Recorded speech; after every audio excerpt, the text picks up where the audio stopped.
అప్సరా రాణి ఈ పేరు చెబితే తెలియని వాళ్ళు ఉండరు. ఈ ముద్దుగుమ్మ ఆర్జీవి బ్యూటీగా పేరు తెచ్చుకుంది. ముఖ్యంగా రామ్ గోపాల్ వర్మ దర్శకత్వంలో వచ్చిన థ్రిల్లర్ మూవీ ద్వారా టాలీవుడ్లో స్టార్ స్టేటస్ తెచ్చుకుంది.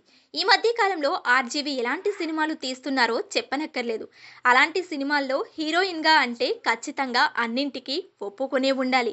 అలా అప్సరా రాణి థ్రిల్లర్ సినిమాలో తన అందాలతో ఎంతో మందిని ఆకట్టుకుంది. అప్సరా రాణి సోషల్ మీడియా ఓపెన్ చేస్తే చాలు ఆమెకు సంబంధించిన ఎన్నో ఫొటోస్ దర్శనమిస్తాయి.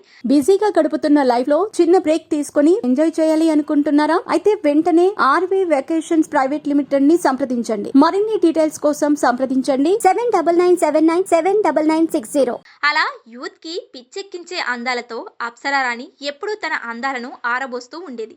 అలా ఆర్జీవి బ్యూటీగా పేరు తెచ్చుకున్న ఈమె తెలుగు ఇండస్ట్రీలోకి 4 లెటర్స్ అనే సినిమా ద్వారా ఎంట్రీ ఇచ్చింది. ఆ తరువాత రామ్ గోపాల్ వర్మ థ్రిల్లర్ ద్వారా ఫేమస్ అయింది. కేవలం నటిగానే కాకుండా పలు సినిమాలలో స్పెషల్ సాంగ్స్ చేసి మంచి గుర్తింపు తెచ్చుకుంది.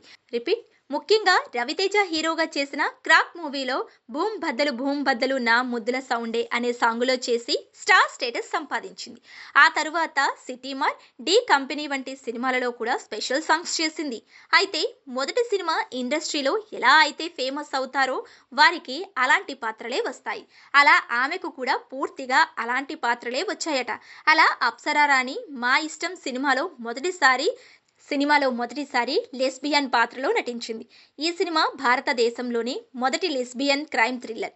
ఈ సినిమా తరువాత ఫాలోవర్స్ కూడా భారీగానే పెరిగిపోయారు. కానీ అలాంటి సమయంలో ఉన్నట్టుండి సినిమాలకు పూర్తిగా గుడ్ బై చెప్పి ఇండస్ట్రీ నుండి వెళ్ళిపోవాలి అనుకుందట. మరి అలా అప్సరా రాణి అనుకోవడానికి కారణం ఏమిటో ఇప్పుడు చూద్దాం. అప్సరా రాణి నటించిన తాజా చిత్రం రాచరికం. ఒకప్పటి లవర్ బాయ్ వరుణ్ సందేశ్, విజయ్ శంకర్, అప్సరా రాణి కలిసి నటించిన మూవీ రాచరికం. ఈ సినిమాలో తాను ఒక మంచి పాత్రలో నటిస్తున్నట్లు తెలియచేసింది.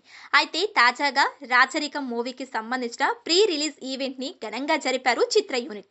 ఇందులో పాల్గొన్న ఈమె మాట్లాడుతూ, నాకు అన్ని ఒకే విధమైన పాత్రలు రావటంతో చిరాకేసి ఇండస్ట్రీ నుండి వెళ్ళిపోదాం అనుకున్నాను. కానీ ఆ దేవుడే నా దగ్గరికి ఈ రాచరికం మూవీ టీంని పంపించారు అనుకుంటున్నాను. ఎందుకంటే ఈ సినిమాలో నేను ఒక మంచి పాత్రలో చేశాను. ఆ పాత్ర మీకు ఖచ్చితంగా నచ్చుతుంది అంటూ అప్సరా రాణి చెప్పుకొచ్చింది.